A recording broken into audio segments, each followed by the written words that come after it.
ये जो भय अंदर होता है किसी भी विषय का, ये केवल मन की कल्पना होती है।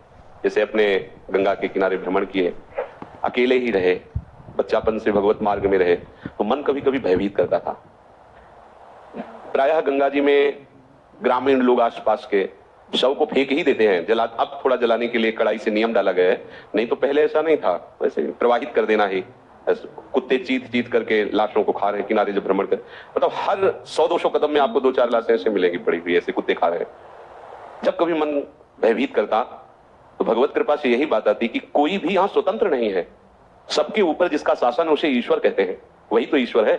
चींटी भी स्वतंत्र नहीं है, उसके ऊपर भी भगवान का शासन है। वो उतना ही चलेगी, फिरेगी, हिलेगी, डुलेगी, आपके शरीर में जिसे काटना है तो वहीं लाया जाएगा, वहीं कटेगी, और आपसे मसल करके मरना है तो वैसे ही मसल के मर जाए। पूरा विधान ईश्वर के द्वारा सब नियत है। कुछ छूट मनुष्य शरीर में दी गई है कि आप अच्छे कर्म करके, आप शुभ कर्म करके उन्नति कर सकते हो लोक लोकांतर की, या शुभ अशुभ दोनों को मिटाकर भगवत प्राप्ति कर सकते हो, या अशुभ कर्म करके नरक आदि जा सकते हो। थोड़ी छूट, अगर वो ज्यादा उपद्रव करने लगेगा, चाहे शुभ का या अशुभ का, तो भी उसके ऊपर शासन होने लगेगा।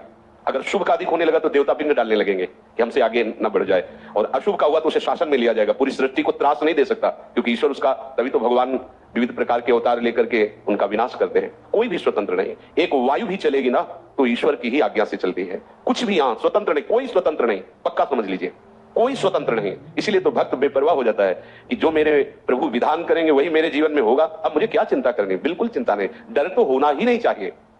जहां कहीं भी हमें डर लगा है तो हम पहले अपने डर की निवृत्ति की। जैसे हमारे मन ने डराया है, ये खंडहर है, गंगा का किनारा है, पास में श्मशान, इसमें भूत रहते होंगे, यहां मत रुको। हम वहीं जाकर रुके थे। नाम जब करते हुए जब मन भयभीत करता तो कहते हम देखेंगे कौन भूत आता है, कौन परेशान। कुछ नहीं, केवल मन की एक कल्पना है। समस्त चर अचर में भगवान ही समाये हुए हैं, समस्त चर अचर भगवान के ही शासन में है। अभी इनको बता रहे थे कि गंगा के किनारे हम 4 बजे गंगा स्नान करते थे, न टार्च थी न कुछ ऐसा, अंधेरे में पैरों के नाप और अभ्यास के अनुसार हम वहां पहुंच जाते थे। बहुत काफी रेत होती थी, काफी जगह जल भराव होते हैं, और जब धुंध होती ना सर्दी में तो आंख भी काम नहीं करती कि कहां मार गए, तो अनुमान से पहुंचते थे। पैरों की गति अनुमान, इतना चल लिए, अब लगभग इतने के पास घाट होगा, ऐसा। तो वहां एक रास्ते में बहुत बड़ा, उसे रमसल कहते हैं देहाती भाव में, अब वो जो भी कहा जाता हो, घास का बड़ा झुंड, मतलब जैसे कुशा होता है उससे बड़ा वो होता है, उसमें सफेद लंबा लंबा इतना फूल निकलता है, वो ये अलग अलग भाषा में उसको बोलते हो। वो काफी दूर तक था, उसके बीच से जाना होता था। तो जो ही हम निकलते तो जैसे हवाई जहाज उड़ने की आवाज आती ना, ऐसे होता है एकदम भाग, एकदम मन एकदम कहता कोई है। अब 4 बजे अंधेरा, वहां कौन दिखाई दे रहा है। मन को समझाते नहीं नहीं कोई प्रभु है, प्रभु की सेवा नहीं। गंगा स्नान करके आते तो कदम लड़खड़ाने लगते, यहां कुछ तो है। प्रकाश होने के बाद फिर ऐसा भय जाता। एक दिन हमने कहा इस मन को निर्भय करना ही होगा। जब वहां से निकले वही आवाज, खड़े हो गए।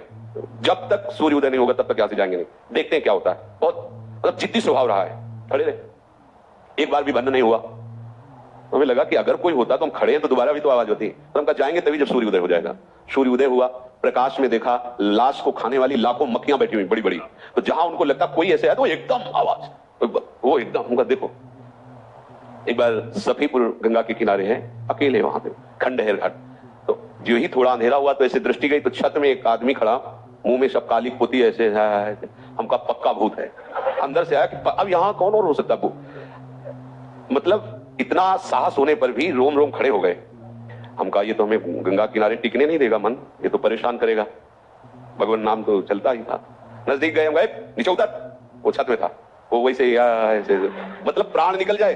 अंधेरा, गंगा का किनारा, 10-10 किलोमीटर, कोई गांव नहीं, और वो एकदम काला ऐसे पूरा, अंदर से एकदम भगवान के सिवा कोई नहीं हो सकता। ये मतलब दृढ़ विश्वास रहा है, तुम्हारा मंगल नहीं हो सकता। उसे कहा नीचे उतर, वो धीरे धीरे जैसे चढ़ा था वैसे उतर के आया। मन कहता है ईंट उठा लो आसपास मन बड़ा विचित्र होता है, नहीं शांत। नजदीक हमका ऊपर क्यों चढ़े हुए थे। थोड़ी देर बात करने पर पता चला वो आदमी पागल था, किसी ने उसके मुंह में काली पोत दी थी, फटे कपड़े पहले हुए। अब बताओ, ना कोई भूत है ना कोई भय, केवल हमारी मानी हुई कल्पना है। हाँ, कुछ अधोगति को प्राप्त हुए जीव भूत योनि को प्राप्त होते हैं, वो वही आक्रमण करते हैं जहां प्रभु का विधान होता है। जैसे कोई अशुभ कर्म करने वाले जन हैं तो उनके ऊपर जाकर वो पानी भी नहीं पी सकते एक बूंद, चाहे गंगा किनारे घूमे चाहे यमुना किनारे। जो भूत योनि है पानी भी नहीं पी, विधान के अनुसार ही उनका होता है जीवन। ऐसे थोड़ी कि स्वतंत्र भूत है जिसको चापटक दिया, ऐसा नहीं। उनके लिए विधान है। जो ऐसे कुकर्म करने वाले रहे, आसुरी प्रवृत्ति के जन है, उनको दंड देने के लिए उनका विधान कर दिया जाता है। कभी कभी संत महात्माओं के पास वो अपना उद्धार करने के लिए आते हैं, लेकिन ऐसे के पास नहीं आते कि भाग पड़े। वो इतने दिग्गज होते हैं कि उनका उद्धार करने में समर्थ होते हैं। वो ऐसे थोड़ी होते हैं कि कल्पना मात्र से भयभीत, ऐसे नहीं। जैसे उड़िया बाबा के चरित्र में भी आता है, बड़े बड़े महापुरुषों के वो आते हैं अपना कल्याण कराने के लिए, तो उनमें इतनी सामर्थ्य होती है कि उनका कल्याण करते हैं। तो किसी को इस बात से कभी नहीं डरना चाहिए कि अमुक 100 वहां रखा रहा तो मुझे कभी कोई भय नहीं, कहीं भय नहीं। इत धाम में लेटे हुए थे बारंडे में, तो ठंडा ठंडा लगा, तो एकदम आंख खुली तो देखा फन काड़े काला सर्प। यही इत धाम की बात कहे। उठे, हम कहा प्रभु आप जाओ। लघु शंका गए, कहा अंदर सोएंगे नहीं, जीव जंतु है, कभी दब जाए तो काट। अंदर गए तो आसन में फन काड़े। हम कहा रहने दोगे कि नहीं आप? मेरी गाड़ी